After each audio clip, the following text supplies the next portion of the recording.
So today the topic I'm going to go over is the morality of money. And so first question, rhetorical. Does having money make you a better person or a smarter person?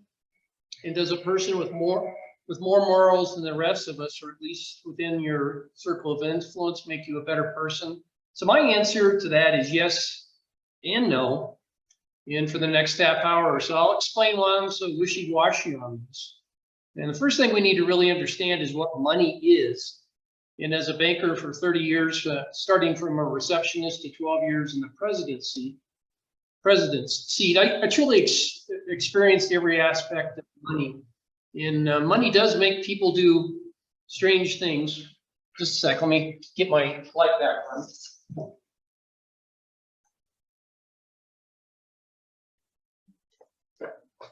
Motion detector light, sorry about that.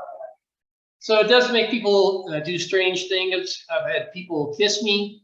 I've had people cry in front of me. People lie to me. People fool me. People thank me, and even have people threaten my life twice, in fact, over money that they had or did not have in my bank.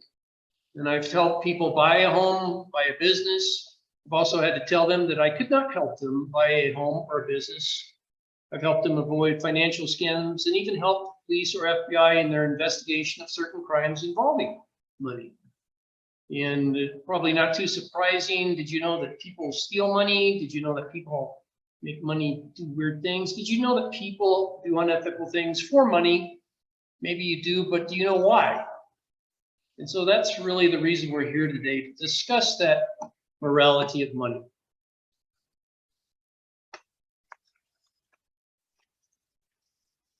Oh, by the way, if you don't know Kenneth Arrow, probably Dr. Arshad and my business colleagues know who this is, but he was a distinguished economist, won the Nobel Prize, and went to the University of Chicago, but we're not going to hold that against him.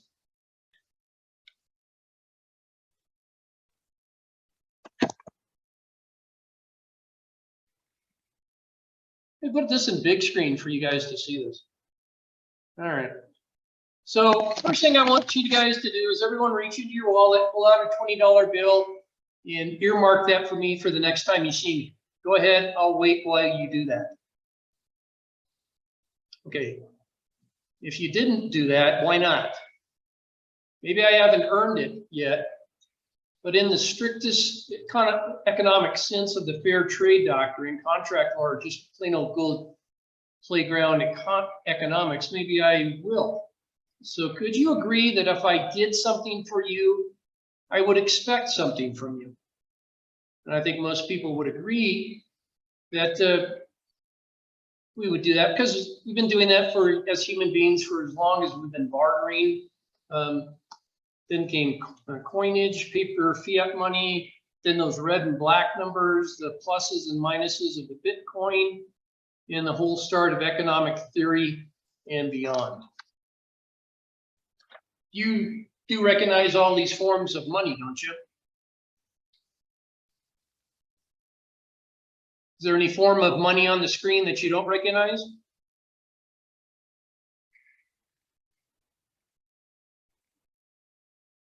That's a question. If anybody doesn't recognize one of these.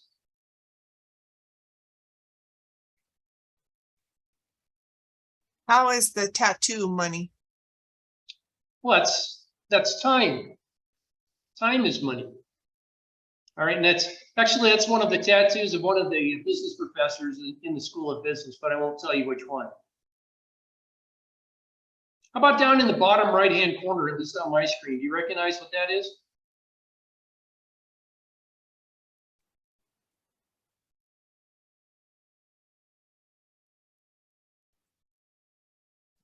A kidney? Giant jelly belly. It's a kidney. Is that a form of money? Depends on if someone wants it. Yes, I would argue in today's society, in a free market or in a business society, I would argue that that is something, a currency of exchange. So how about this? So you know what money is. Do you recognize morality? You know, what is morality? How do you get it? Is it in your experiences, your cultural and family upbringing, your beliefs?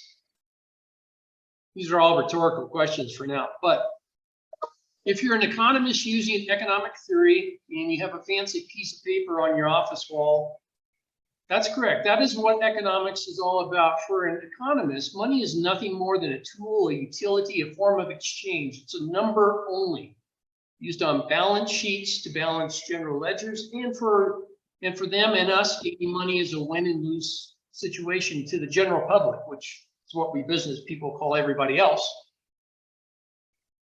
We're not in the business. So it is how much money you have in your bank account, tied up in your assets, your house, your car, clothes, etc. And as you can imagine, it is nothing more than how we bankers balance the books. It's not emotive to us. It's simply a matter of being a number, a quantitative number used to prepare spreadsheets, reports, and graphs, presentations. It's not a moral issue at all. For an economist, money is our goal in business, from the one-person operation to the biggest companies in the world, to make more of it, or at least make enough to make it through to tomorrow. The same can be true of an individual. Money is what we use to make it through life, to exist, to go to Disney, to survive. All right. So there are people that are much smarter, at least more experienced than me and some of you, and they decided one day, hey, if that's all economics is about, numbers in the bottom line and the so-called currency of exchange, simply a quantitative view of money, as we can see in the bank accounts and know exactly what our own money situation is. Why do we have unhappy people in the world? Why do people get mad about money? Why does money mean so much? Well, for most people in the world, even if it's not declared so, and economists who declare it such, money is thought of as a want or a need, or maybe both. And here we define a need to be something like air, water, food, something we need for survival, whereas a want is everything other than that need. So what is money to you? A want or a need?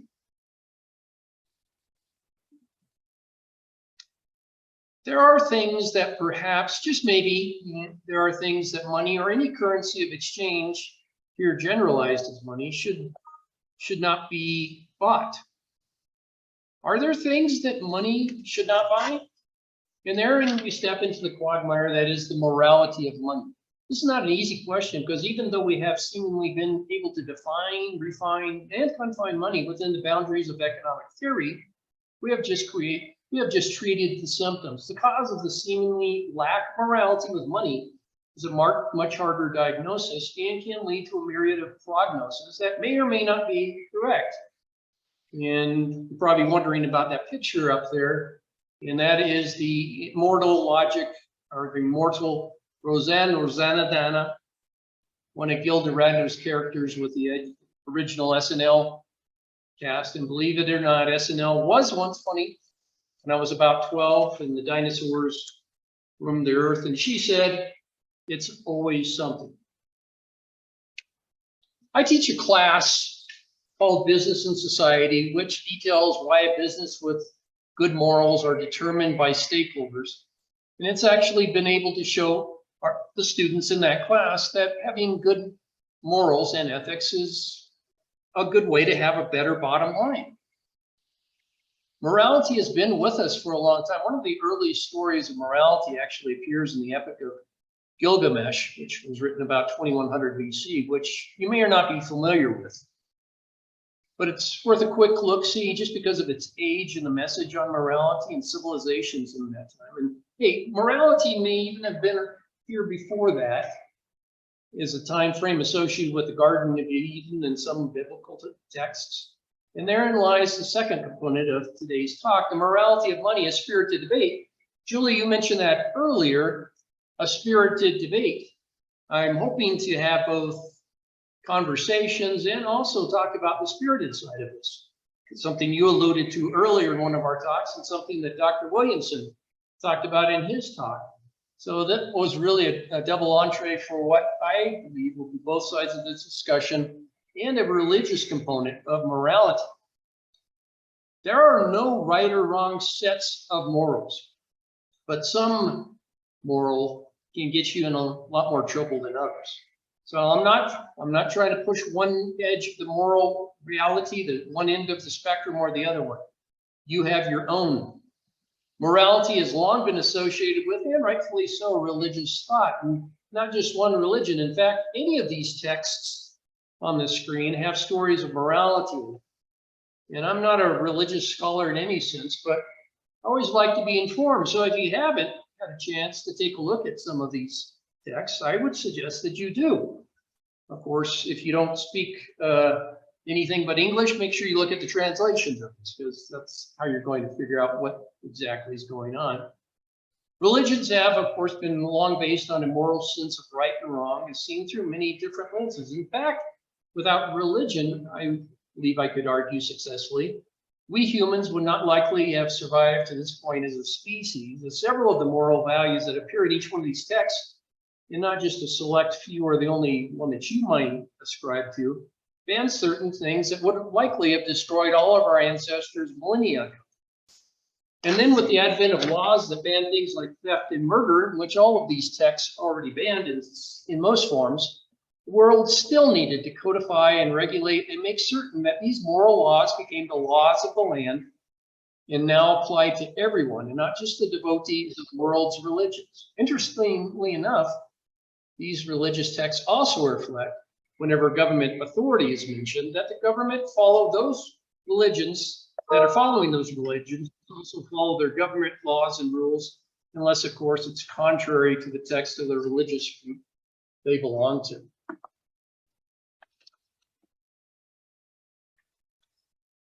Here we go, picture of St. Michael and Lady Justice. What then does that mean to most people, both religious in varying degrees and even a-religious people who do not follow any religion that is outside of the religious implications in each one of these religions, either by law or by the religions? Then those actually forbid certain acts of commission or omission. So for some, unless it's expressly forbidden by law or what is thought to be religious, if anything goes in business, the economic marketplace, and for most of us by free will. All of these religions have allowed humanity to form governments within their limits that are imperfect, but can still meet the core of their purposes, which is to mitigate the evil humanity can inflict on each other, defend moral laws, and protect the innocent.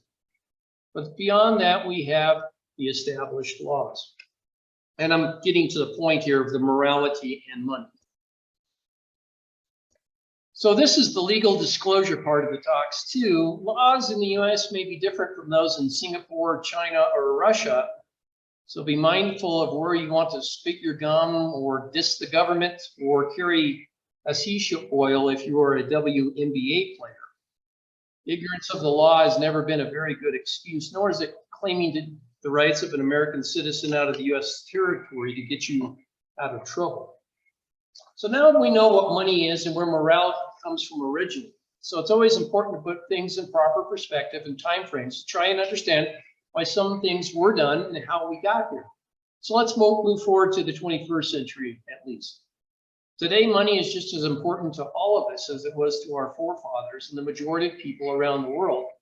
So let's focus on a question or two I asked earlier, and for the sake of brevity, let's try to keep the examples in the United States, since we are better versed in US business practices, laws, and morals, and for most people, religions. So join in this conversation wherever you want to. Are there things, again, in the US that money cannot or should not buy from a moral standpoint? What do you think?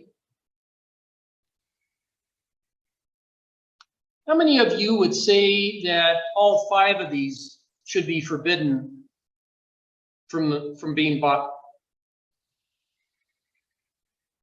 Or how many of you would say 4 or 3 or 2 or 1? How about who's all in on all of these? They should all be allowed to be bought. All right. And how many of you debated over one or more of these before you actually answer that question?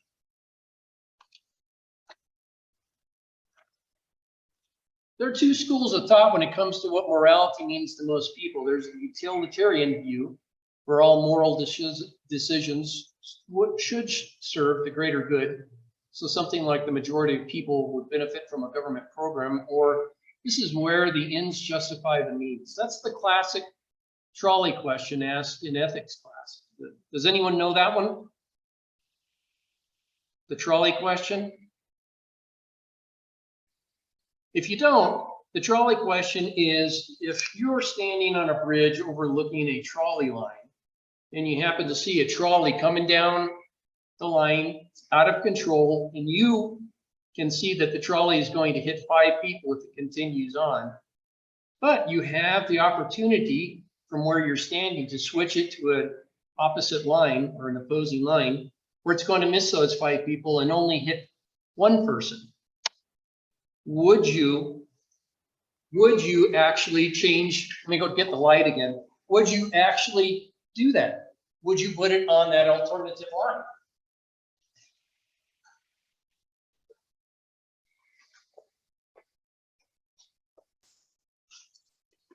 And that's the trolley question that many of us ask when we're teaching morals in business.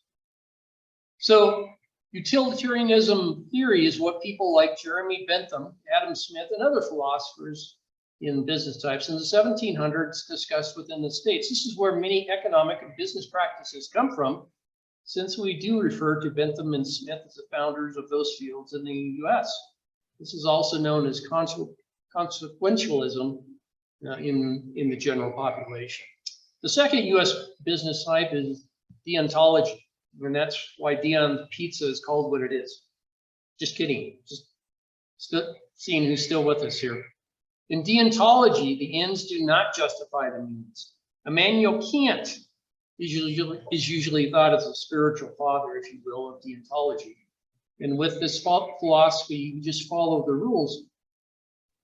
Simple enough in practice, but hard enough to do in real life. And of course, anybody that's a follower of Kant knows that Kant was writing under certain conditions that made him say that you have to follow the rules, but you still think about it before you follow the rules. You can argue, but obey. So like most things in life, which by the way is not fair, if you haven't figured that out yet, life is not fair on any level for anyone. We can pick and choose whether we follow the rules strictly or maybe a little looser by following our beliefs, be they religious or business oriented, and justifying why we broke the law or at least severely stretched it. You make those decisions. Have you ever exceeded a posted speed limit? And knowing full well that you could get a ticket or have less reaction time to avoid a dog or a person, do you think if you get caught that you can talk yourself out of the ticket or just pay the fine, or more likely they won't catch me at all? Maybe the fine's 100. Did you think that you were selling part of your morality for $100? Or have you ever heard this in one of your classes? This is a classic that if I ever write a book, this is the one that's going to go into it, Dr. Ishad.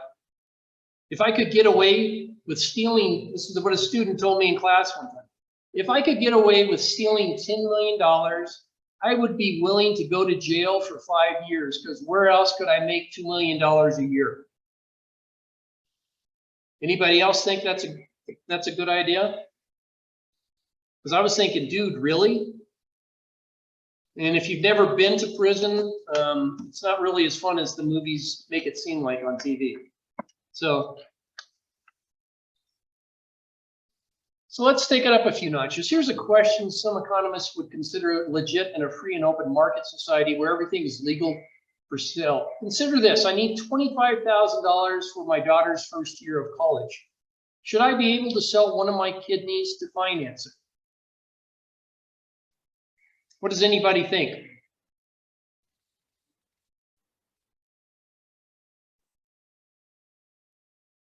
And sorry, I don't have access here to chat because it would block my whole screen. So $25,000. I said it shouldn't have to be that way in an ideal society, obviously. Okay, but should I be able to do it? As things stand, sure. Okay. Really, and you're right, thank you, Bob. As a business exchange, the answer, of course, is yes. It's simply a number to be worked out between somebody wanting to sell something to someone who wants to buy something. From a moral standpoint, whatever I want to do with my body, assuming free will, I should be able to do it, right? There you go. Yeah. But selling a kidney is not legal due to the National Organ and Transplant Act of 1984. But selling sperm or your eggs is fine. But what about this? What if I donated a kidney to a stranger who will almost certainly die without the kidney, and that stranger will have his sister-in-law pay some college expenses for some lucky girl somewhere, which fortunately for me turns out to be my daughter. This all works out for the good, right? Because who's harmed in the situation? Now, that transaction between two consenting adults is unlikely to make front page news if the seller and the buyer keep quiet and the medical facility operating under HIPAA rules. Anyway, believe it's a donation. Just don't publicize it, right? Because contrary to certain beliefs, not everyone likes to publicize their every move on social media. Even the Kardashians keep some things private. So if I want to exchange a kidney for money, should I be able to do it? Well, and what if I decide now to exchange my second kidney for my son's college? Should I be able to do that? What does somebody think? Yeah. The free market says, yeah, right. The free market says yes every time. But the morality police might say something different, right? Right. How about a more recent, more current and relevant proposal for those of us in academia? The plan to forgive student debt. It's a plan. Up to $10,000 of a student debt may be forgiven, depending on income levels. What do you think should a consenting adult who enters freely and in full consciousness a legal agreement for a loan, should they be allowed to have that $10,000 forgiven? What about this? What should another consenting adult who worked 2 jobs, ate ramen for years, and then paid back all of that loan think?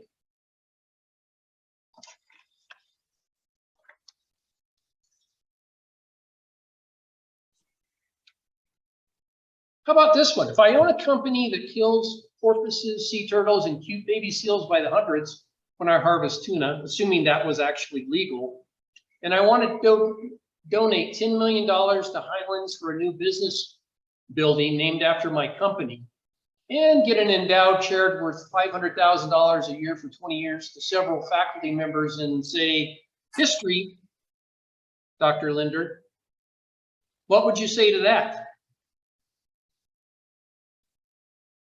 Sure. I know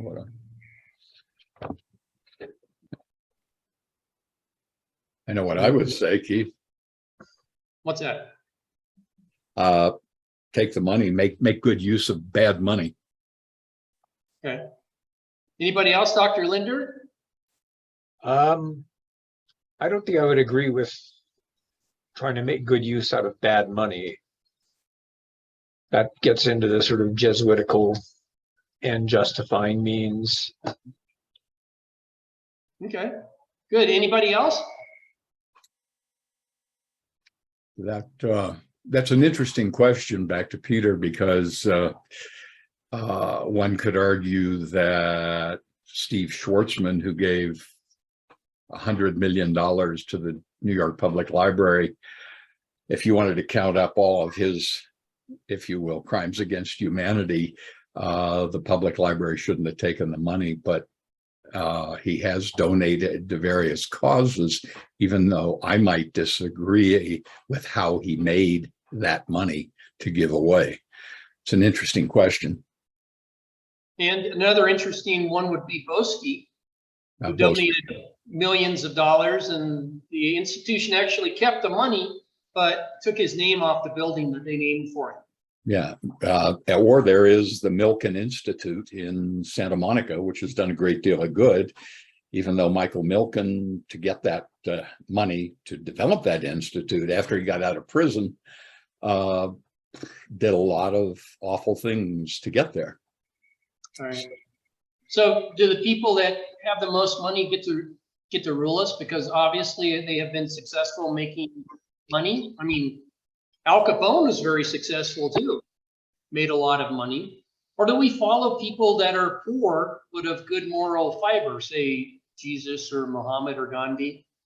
And do we forsake money for morality, or forsake morality for money? Or do we get to pick and choose?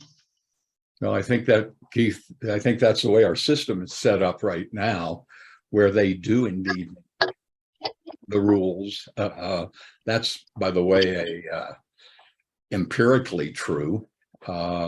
So that's what we've got to work with at the moment, even though most of us may wish that wasn't the case. All right. So if we continue on and we talk about those rules, we talk about the golden rule, the principle of treating others as one wants to be treated. Various expressions of this rule can be found in the tenets of most religion and creeds throughout the ages. It can be considered some type of an ethic of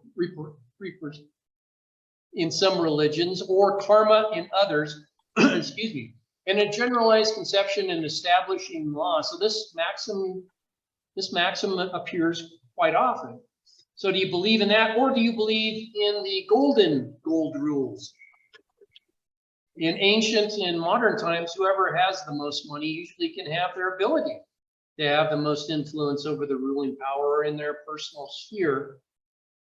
So through their ruling power, they could bribe or blackmail people into making those rules. Basically, he who holds the money will be able to rule a whole country from behind the throne, and whoever sits on the throne is then the figurehead of that power. Buying influence, buying power, and buying things that only people with money can buy is really the way of the market. It's a business market. It's a business society. The between consulting adults thing again, right? Ethics versus economics, a morality question that deals with money. Individuals and business decisions in morality are affected, really, when it comes down to it, by only one person, and that would be you. Your moralities when you're in those positions of power. So shortly, I will be asking and accept any questions that I can answer and make me look good.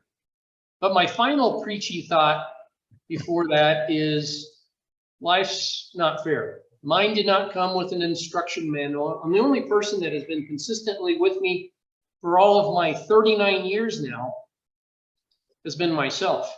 Only I know for sure, although my fraternity days are a bit fuzzy, what exactly I have done both for money and morality. I know I cannot change much of what I have done, and in reality, we're all the people we are for the choices we have made and the consequences we have affected, both good and bad, associated with those choices. I carry all of those experiences in that toolkit that I carry around my waist, and I just carry it with me everywhere. So just as you do. So making money is not a bad thing, right? We all know that we need it, and most of us want money. So if that side of the equation is set, the only thing we can truly control is the morality of how we get that money and what we do with it. Douglas here was really talking about the slavery of black people, of course, but he could have been talking about other things that enslave us. And Rousseau weighs in here as well. So which one of the golden rules will you follow, regardless of your religious standings? Do unto others like you would have them do unto you, or he who has the gold rules, or somewhere in that spectrum, somewhere within that spectrum? Is it either quantitative with economics, or is it qualitative with morality? You know yourself where you fit on that scale, and some may judge you, especially if the law says no to whatever your choice is. But only you will truly know, and if you are okay with that and what you're doing, then your morality of money should not be up to me or anyone to say what is right or what is wrong.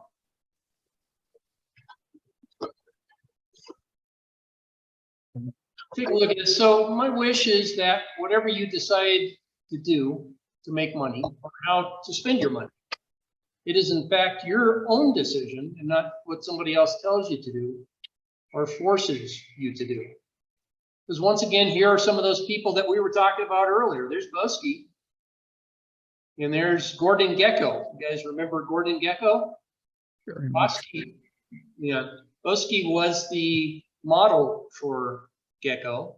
You've got Madoff up there, pulled off a 64, I think it was 65 really, $billion scheme. $65 billion. And can you think of that? And then you've got Ken Lay there, and you've got Jeff Skilling, Enron. But you've also got people that started with nothing and made successes of themselves. So making money is not a bad thing when you're talking about the morality of money. Really, it's, I think, based more on the intent of what you want to do with it. So that's my wish for you, is that it's your decision on how you make your money, and the consequences are also yours as well. And hopefully nobody else tells you how to make that money. So the morality of money, lots of stuff out there. I was trying to get it all in time, and I think I did it. So if there are any questions regarding this, there's lots of examples on people that have made money, and lots of examples on people that, stop sharing here. Lots of examples of people that made money and were actually caught doing something illegal. So any questions regarding the morality of money?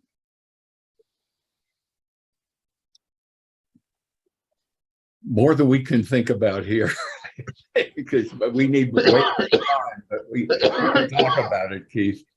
Well, the idea here was, look, economists just think about numbers. Just think about it. It doesn't matter what the motive state is of how we make money. And in business school, that's why we've included business and society ethics in these classes too, because if we're just teaching people how to make money, or that the only thing in life in business is to make money, then we're kind of shortchanging them on what life is really supposed to be about. And we definitely don't want to tell our students not to make money, because that's what we're in this for, is to make money, but to think about how they're making those money and make the correct choices.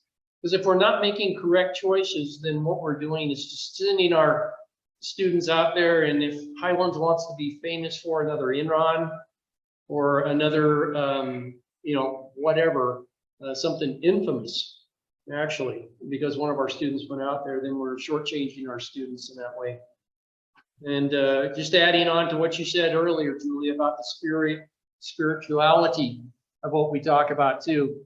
Once again, not getting preachy in this, but people that have a certain religion or people that don't have a religion at all to make moral decisions. You don't have to be one or the other. Both of those fall into a category that we can talk to it. We can't change people's morals, but we can certainly talk about them, and hopefully they will make them those right decisions. Dr. Arshad? Yeah, I would just slightly disagree with one of the statements you made, Keith, regarding what economics is all about. So typical classical economics deals with the positive side, which means cause and effect. We need to find out why something is happening. But there's also a normative economics. The only problem is that in normative economics, you have opinions, what ought to be done. And the question of morality would fall under normative economics. For example, many economists have talked about one of the things that you were mentioning, philanthropy. Is it moral for people like slave owners who gave away money later on to be used for good causes. Many economists would say that, well, that's sort of money laundering. But I mean, these are all opinions. We economists discuss that. We may not be able to come up with a consensus, or we may not be able to evaluate normative statement, but that there is a normative economics that deals with morality issues. Absolutely, and I'm glad that you brought that up too. When we're talking about this, many opinions are out there. You know, once again, you're doing the same thing that I like to do. You go to the extreme to make your point, but your point is well taken regarding the philanthropy of giving money to people. Where is that source coming from? Do we take that money too? Where does it become an issue not of accepting money to build a new building, but where does it become a decision that you have put something on your property, so to speak, and that property itself now becomes a little bit tainted, doesn't it? It becomes, I'm just going to give up on the like. It becomes a moral issue. And that's the tough part of this whole conversation, is what becomes a moral issue. Some people would disagree with you, Dr. Arshad, and say, we got a building, what do you want? So you come back and forth between that utilitarianism and you become the ontology. And so the question, there's no right or wrong answer. That's why I love to teach business and society and talk to students and ask them these particular questions. And I appreciate too, anybody disagreeing with me. That's what this is supposed to be all about. This is supposed to be in the sense of my argument of spirited debate. And I appreciate that. Thank you for that, Keith. This is Dr. Monet from marketing. I appreciate the comment. One of the things I did want to address was the macro from the micro level. Looking at it from the macro level, right, we're discussing how debt was handled, how perhaps finances were handled when it came to the 2008 housing bubble in the financial industry. So looking at the morality side of it, we have micro sides where it's individuals, and we have a macro side where it's societal, and finding the blend between the two. And I'd like to know your viewpoints as to how that was handled based off of your interpretation, as well as on the $10,000 loan forgiveness. Okay, yeah, no, appreciate that, because I was right there. 2007, 2008, I was running a bank that was part of this whole crisis. And so I saw it both on a micro level and that macro level that you're talking about, Doctor. And so when you're talking about it on an individual basis, a lot of people got basically screwed over. You know, they went into these mortgages. That's really what created the crisis: mortgage-backed securities and mortgage backs, CMOs, asset-backed securities that people were putting together out there in the marketplace. I saw exotics. I was the investment officer as well for the bank at the time. I saw a lot of deals cross my desk, possible deals cross my desk that you're exactly what you're talking about here. The issue became too, what do you want to do? Do you want to go out there and take a bite of some type of a security or an asset that was prepackaged for you, some type of a mortgage-backed security, where you knew that there was going to be default there because of how those loans were presented to people? You know, you had everything, you had risk factors from A to Z, and they actually rated them A to Z on those type of factors. But people had to have houses, people had to go into and make those loans. It was a situation where you were creating a monster. A lot of people saw this. A lot of people knew in the banking world, at least, that this was being created, but a lot of people were making money too, Doctor. And it became an issue. Then, do you want to be part of this, or do you want to sit on the sidelines and watch it go by? In my experience, I tried to buy as many mortgage-backed securities that had that lower risk associated with it, which meant, for me at least, a lower return, because I felt, not from a moral standpoint, but from a money standpoint, that the higher risk ones were going to default.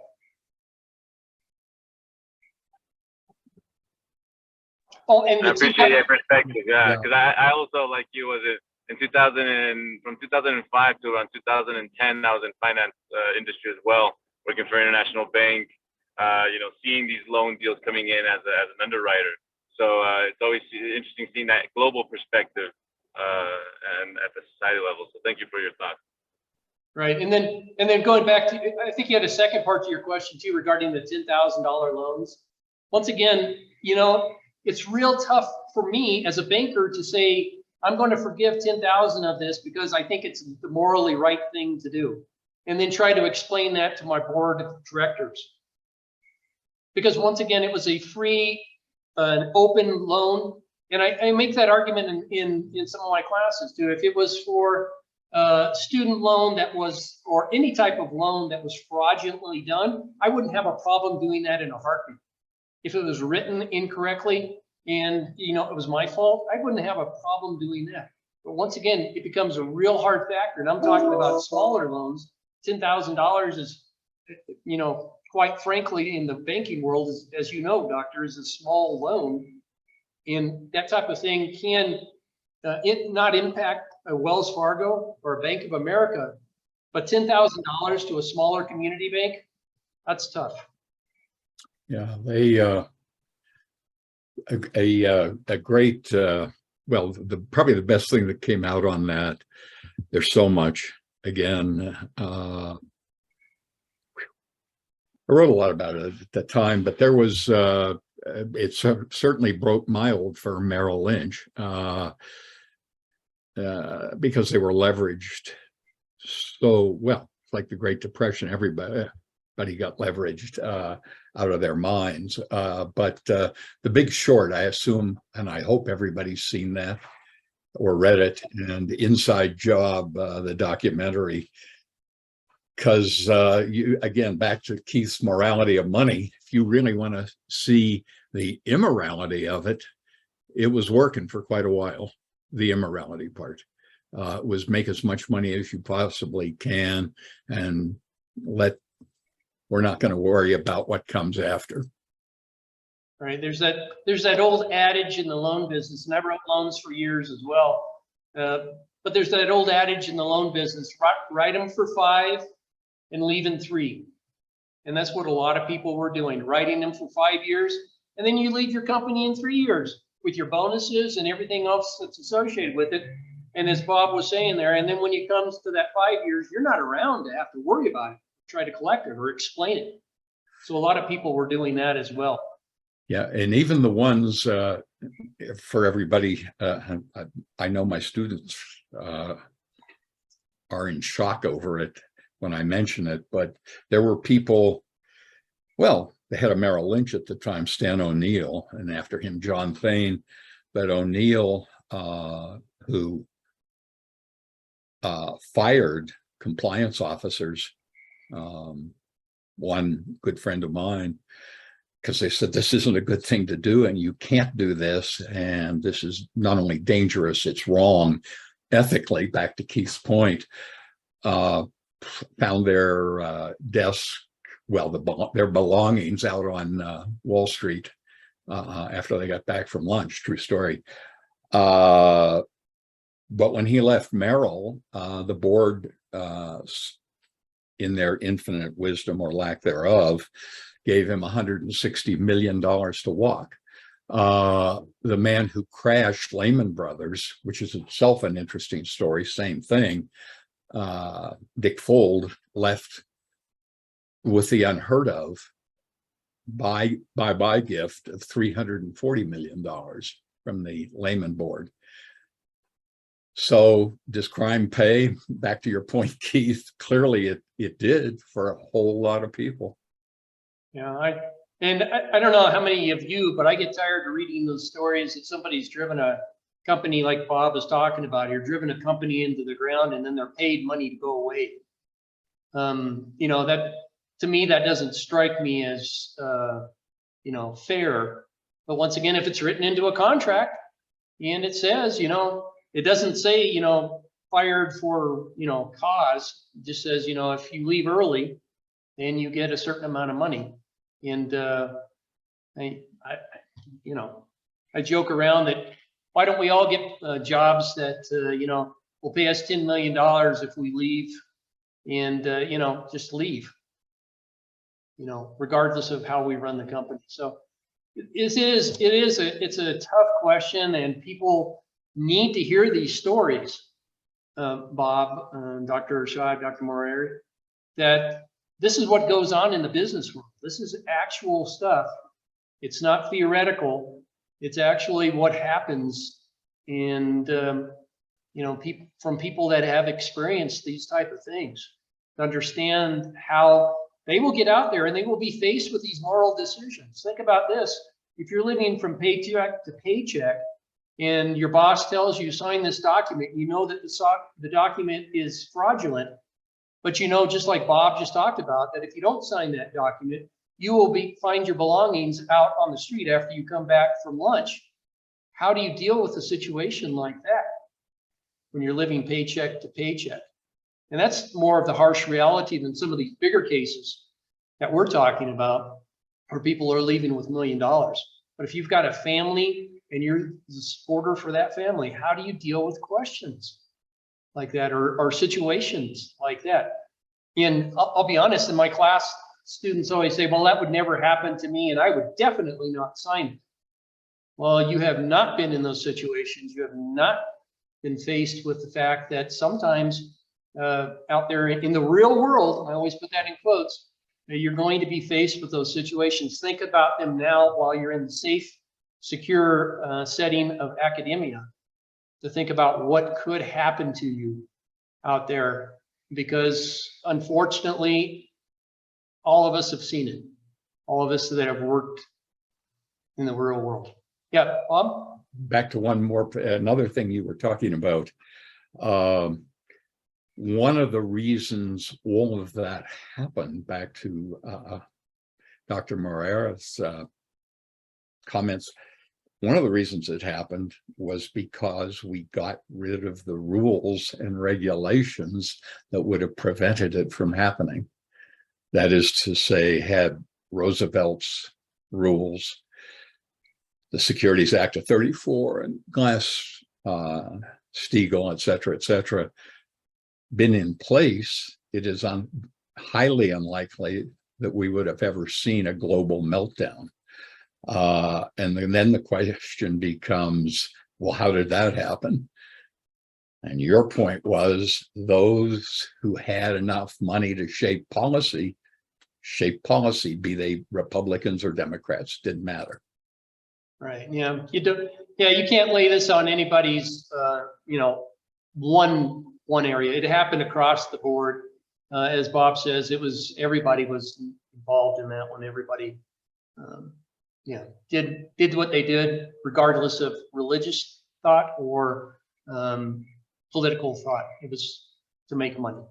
Yeah, what they did to, again, because a good friend of mine became the next head of the Commodity Futures Trading Commission board, and what they did to Brooksley Bourne when she was there, and this was under the Clinton administration, and what Larry Summers and Bob Rubin and the Fed governor at the time, the head of the Fed, the chairman, Ellen Greenspan, got rid of her and made her life a living hell. It's a sad but also an important story, because she said all of the leverage and all of these newly invented instruments that Keith was talking about, the collateralized debt obligations, all of them, and the swaps and so on, she said, no, we can't do that. There's a whole lot of things. One, the morality part that you talked about, but two, the practical possibilities that would crash the system. And they not only didn't listen to her, they made her life, as I said, a living hell, got rid of her. And then you saw what happened, the consequences of it roughly 10 years later. Well, we've got a few minutes left here. Are questions from anybody else regarding this? Once again, this is a discussion of economics, of how economics impacts, but also the morality issue of economics. And Dr. Arshad is exactly right. You know, behavioral economists want to know not only the hows, but they want to know the whys as well, to work toward that end. Any other questions before we turn it back over to Julie and she praises us all for our contributions today? How did you know that was what I was thinking? It's an economic theory, Julie. Are there any other questions for Dr. Tucker? While you're thinking about your possible questions, at the top of the hour, we'll be rolling right into our next talk with Dr. Tapoya. And so everybody who's here now should just, you know, settle in and stay for the next hour. I'm sure it's going to be interesting. Well, I want to thank everybody that showed up today and listened to this. Appreciate it. And once again, if you have other questions on this, we teach this in the business school. Come on over there and everybody get their MBA or their BBA, and we will definitely help you make money as well. Thank you. Thank you very much, Dr. Tucker. And thank you for the interesting discussion following, and we appreciate that back and forth. It makes for a good talk. Thank you.